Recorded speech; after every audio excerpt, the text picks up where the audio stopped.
ওম শান্তি। আজকের তারিখ হলো 6-2-2026। প্রাতঃ মুরলী। ওম শান্তি। বাপদাদা মধুবন।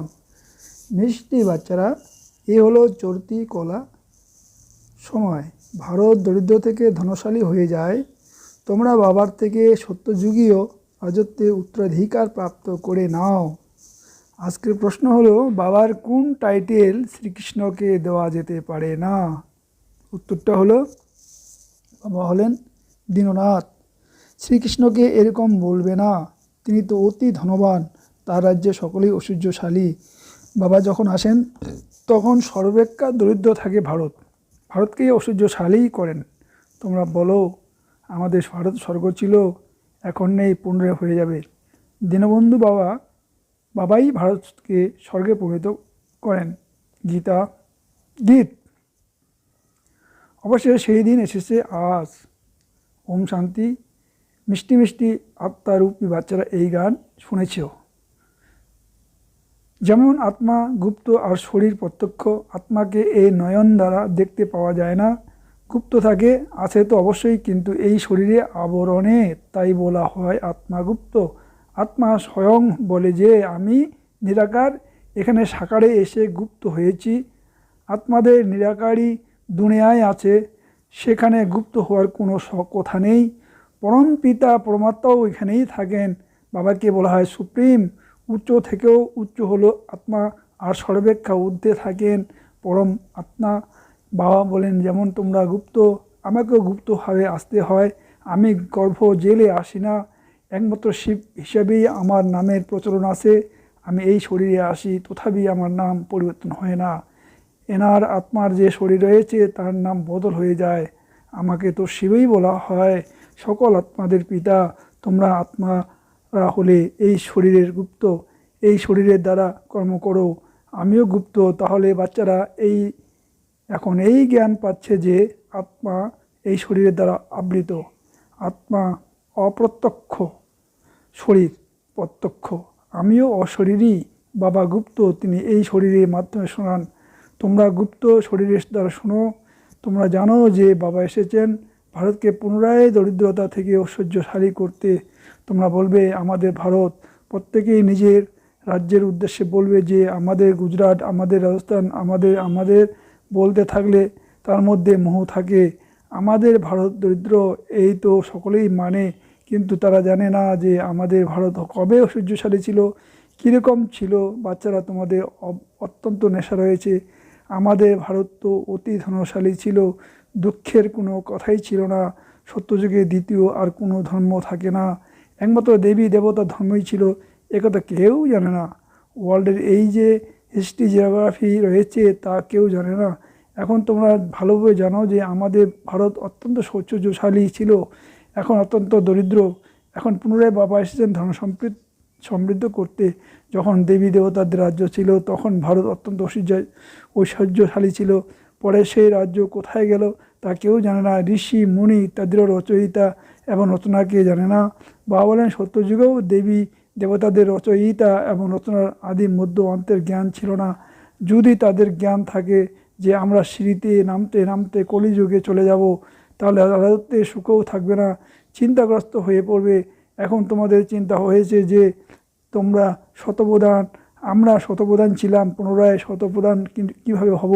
আমরা আত্মারা যারা নিরাকারী দুনিয়া ছিলাম, সেখান থেকে আবার সুখধামে কীভাবে এসেছি সেই জ্ঞানও রয়েছে। এখন আমরা আরোহণ করে রয়েছি।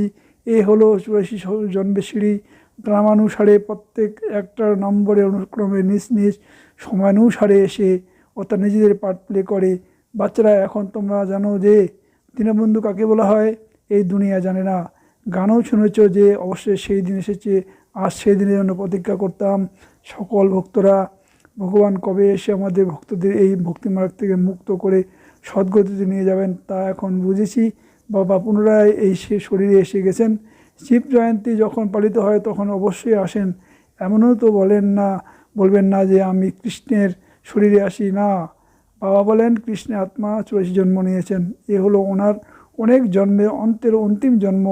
যিনি প্রথম স্থলাধিকারী ছিলেন তিনি এখন অন্তিমে হয়েছেন তত্ত্বতম। আমি তো আসি সাধারণ শরীরে, তোমাদের এসে বলি তোমরা কীভাবে 84 জন্ম ভোগ করেছ। সর্দাররাও শিখ মনে করে এক ওঙ্কার হলেন পিতা পরমাত্মা বাবা, তিনি বরাবরই মানুষ থেকে দেবতায় পরিণত করেন। তাহলে কেননা আমরাও দেবতা হয়ে যাই। যারা দেবতা হয়েছে তারা দৃঢ়ভাবে আঁকড়ে থাকবে। একজন তো নিজেদের দেবী দেবতা ধর্মে মনে করে না। অন্যান্য ধর্মের ইতিহাস অতি ক্ষুদ্র, কারোর 500 বছরের, কারোর 1250 বছরের। তোমাদের ইতিহাস হলো 5000 বছরের। দেবতা ধর্মাবলম্বীরাই স্বর্গে আসবে, অন্যান্য ধর্ম তো আসে পরে। দেবতা ধর্মীরা এখন মানুষে অন্য ধর্মে কনভার্ট হয়ে গেছে, পরেও এইভাবে কনভার্ট হবে, পুনরায় নিজের ধর্মে ফিরে আসবে। বাবা বোঝান, বাচ্চারা তোমরা বিশ্বের মালিক ছিলে, তোমরা বুঝো যে বাবা স্বর্গে স্থাপনা করেন, তাহলে আমরা কেন স্বর্গে থাকবো না। বাবার থেকে আমরা অবশ্যই অত্যাধিক প্রাপ্ত করবো। তাহলে এর দ্বারাই প্রমাণিত হয় যে এরা আমাদের ধর্মের যারা হবে না, তারা আসবেও না। তারা বলবে কেন যাব। বাচ্চারা তোমরা জানো, সত্যযুগ নতুন দুনিয়া, দেবতাদের অনেক সুখ ছিল, সোনার মহল ছিল, সোমনাথ মন্দিরে কত সোনা ছিল। এইরকম অন্য আর কোনো ধর্ম হয় না। সোমনাথ মন্দিরের মতন এত মূল্যবান মন্দির আর হবে না। অনেক হিরে জহরত ছিল, বুদ্ধাদিদের কোনো হিরে জহরতের মহল থাকবে কি? না, তো থাকবে না। বাচ্চারা, তোমাদের যে বাবা এত উচ্চ বানিয়েছে, তোমরা তাকে কত সম্মান করেছো। সম্মান করা তো উচিত, তাই না? মনে করে যে ভালো কাজ করে গেছে। এখন তোমরা জেনেছো যে সর্বাপেক্ষা ভালো কর্মত পতিত পাবন বাবাই করে যান। তোমাদের আত্মা বলে সর্বোত্তম সেবা অসীম জগতের বাবাই এসেই করেন। আমাদের কাঙ্গাল থেকে রাজা বেকার টু প্রিন্স করে দেন, যিনি ভারতকে স্বর্গে পরিণত করবেন। তা ওনার সম্মান এখনও কেউ সাথে রাখে না। তোমরা জানো, সর্বোচ্চ মন্দিরে গায়ন রয়েছে যা লুণ্ঠিত হয়েছে। লক্ষ্মীনারায়ণের মন্দিরকে কখনো কেউ লুণ্ঠন করেননি, সোমনাথের মন্দিরকে লুণ্ঠন করেছে। ভক্তিমার্গে অতি ধনবান হয় রাজাদের মধ্যে নম্বরে কোন মনুষ্যরা থাকে, তাই না? যারা উচ্চ পদাধিকারী হয়, নিম্ন পদাধিকারী হয়, তাদের সম্মান করে। শোভায়ও নম্বরে মনুষ্যরে বসে। বাবা তো অনুভবী, তাই না? এখানকার শোভা হলো অপবিত্র রাজাদের। পবিত্র রাজাদের শোভা কেমন হবে? তাদের কাছে যখন এত ধন সম্পদ রয়েছে, তখন তাদের ঘর বাড়িও ততটাই ভালো হবে। এখন তোমরা জানো যে বাবা আমাদের পড়াচ্ছেন, স্বর্গে স্থাপনা করছেন। আমরা স্বর্গে মহারাজ মহারানী হয়ে যাই, পুনরায় নামতে নামতে শক্ত হয়ে যাই।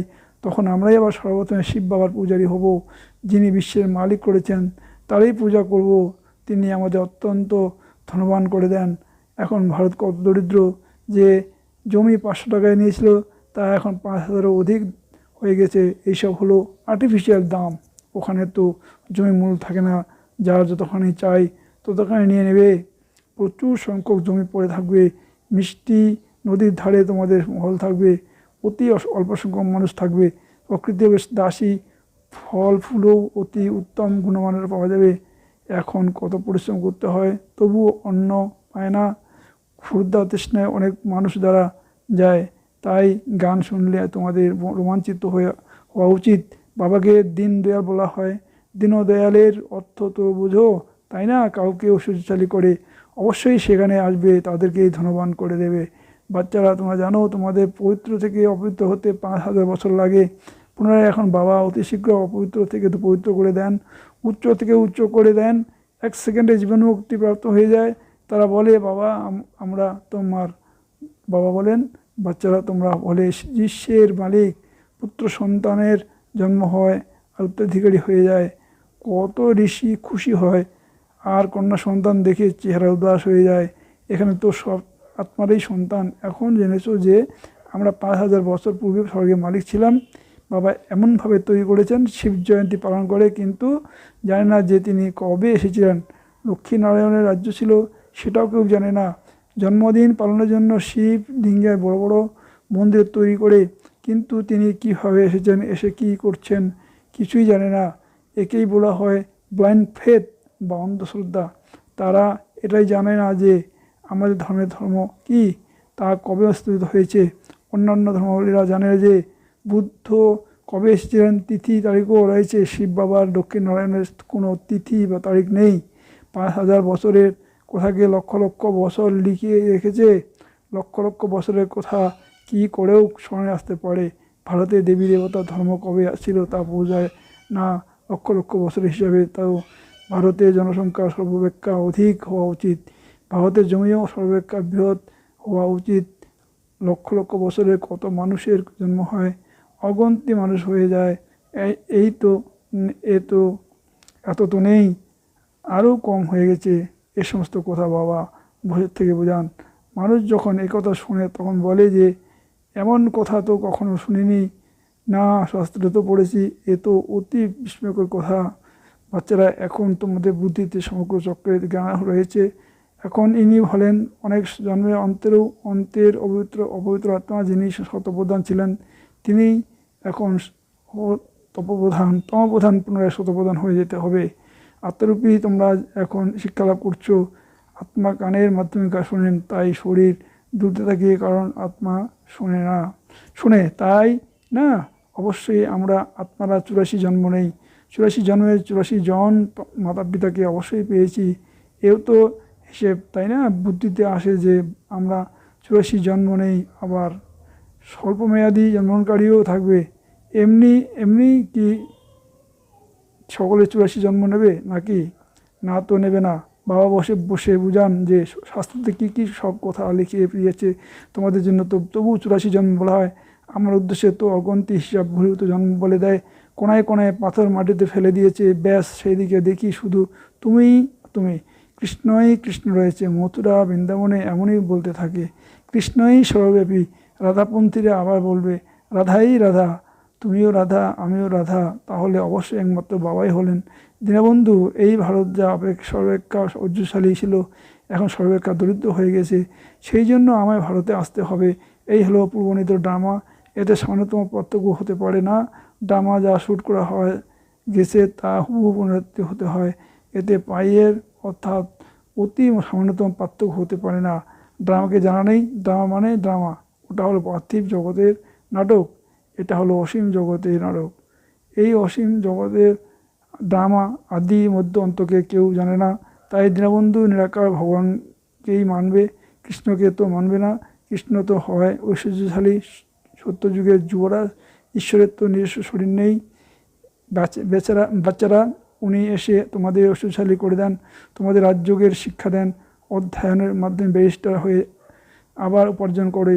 বাবা তোমাদেরকে এখনই পড়ান, তোমরা ভবিষ্যতের নর থেকে নারায়ণ হয়ে যাও। তোমাদের জন্ম তো কবে, তাই না? এমন তো নয় যে স্বর্গে সমুদ্রের থেকে বেরিয়ে আসবে। কৃষ্ণও তো জন্ম নিয়েছে, তাই না?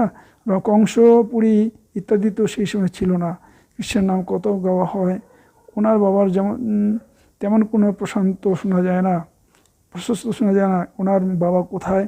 কৃষ্ণ তো অবশ্যই কারো সন্তান, তাই না? কৃষ্ণ যখন জন্ম নেয় তখন যত সামান্য পতিতও থাকে, যখন তো সম্পূর্ণ সমাপ্ত হয়ে যায় তখন সে রাজ সিংহাসনে বসে নিজের রাজত্ব গ্রহণ করে, আর তখন থেকে ওনার অব্দ বা যুগের সূচনা হয়। লক্ষ্মীনাথ থেকে যুগের সূচনা হয়। তোমরা সম্পূর্ণ হিসেব লেখো, এনাদের রাজ্য এত সময়, আবার এনাদের রাজ্য এত সময়, তবেই মানুষ বুঝতে পারে যে কল্পের আয়ু বড় হতে পারে না, সম্পূর্ণ হিসাব 5000 বছরের। বাচ্চারা তোমাদের বুদ্ধিতে তো আসে, তাই না? কাল আমরা স্বর্গে মালিক ছিলাম, বাবা আমাদের এরকম করেছিল, তবেই তো আমরা শিব জয়ন্তী পালন করেছি। তোমরা সব কিছু জানো। খ্রাইস্ট গুরু নানকাদিরা কবে আসবেন, এই জ্ঞান তোমাদের রয়েছে। ওয়ার্ল্ডের হিস্ট্রি যেভাবে হুবহু পুনরাবৃত্ত হয়, এই পড়া কত সহজ। তোমরা স্বর্গকে জানো, বরাবর ভারত স্বর্গ ছিল। ভারত হলো অবিনাশী খণ্ড, ভারতের মতন মহিমা আর কারো হাতে পারে না। সকলকে পতিত থেকে পবিত্র করেন একমাত্র বাবাই আত্মা। আচ্ছা, মিষ্টি মিষ্টি হারানিধি বাচ্চাদের প্রতি মাতা পিতা বাপদাদার স্মরণে স্নেহ সুমন আর সুপ্রভাত। আত্মাদের পিতা তা আত্মরূপী বাচ্চাদেরকে জানাচ্ছেন নমস্কার। ধারণার জন্য মুখ্য সার 1 নম্বর হলো ড্রামা আদি মধ্য অন্তের জ্ঞানকে বুদ্ধিতে রেখে সমস্ত চিন্তা পরিত্যাগ করতে হবে, একমাত্র শত প্রধান হওয়ার চিন্তা রাখতে হবে। 2 নম্বর, দীনবন্ধু বাবা ভারতকে দরিদ্র থেকে ঐশ্বর্য সমৃদ্ধে পরিণত করতে আসেন, সম্পূর্ণরূপে ওনার সাহায্যকারী হয়ে উঠতে হবে। নিজের নতুন দুনিয়াকে স্মরণ করে সদা খুশি থাকতে হবে। বরদান, হৃদয়ে সদা এক রামকে রেখে সত্যিকারের সেবা করা মায়াজিৎ বিজয়ী ভব। হনুমানের বিশেষত্ব দেখানো হয় যে সে সদা সেবাধারী মহাবীর ছিল, এই জন্য নিজে জ্বলেনি কিন্তু নিজের দ্বারা লঙ্কাকে জ্বালিয়ে দিয়েছিল। তো এখানেও যে সদা সেবাধারী, সেও মায়ার অধিকারীকে সমাপ্ত করতে পারে। যে সেবাধারী নয় সে মায়া রাজত্বকে জ্বালাতে পারবে না। হনুমানের হৃদয়ে সদা এক নাম ছিল, তো বাবা ব্যতীত আর কেউ হৃদয়ে যেন না থাকে, নিজের দেহের স্মৃতি যেন না আসে, তখন মায়াজিৎ বিজয়ী হতে পারবে। স্লোগান: যেরকম আত্মা আর শরীর ছিল কম্বাইন্ড, এরকম তোমরা বাবার সাথে কম্বাইন্ড থাকো। অব্যক্ত ইশারা, একতা আর বিশ্বাসের বিশেষত্ব দ্বারা সফলতা সম্পন্ন হও। সংগঠনে প্রত্যেকের বিশেষত্বকে দেখা, বিশেষ গুণে গুণ গ্রহণ করা আর দুর্বলতাগুলিকে সমাপ্ত করা প্রচেষ্টা করা, এটাই হলো বিধি। একতা, সংগঠন মজবুত করা, এরকম তোমাদের সকলের উঠা বসা চলা একই রকম, বা সকলের একই রকম কথা, একই গতি, একই রীতি, একই নীতি, একই রকম সংস্কার সমান দেখো। ভিন্নতা থাকা সত্ত্বেও একে অপরের মধ্যে বিশ্বাস রেখে সকলের অভিমতকে সৎকার করো, এটাই হলো একতার আধার। ওম শান্তি, ওম শান্তি, ওম শান্তি।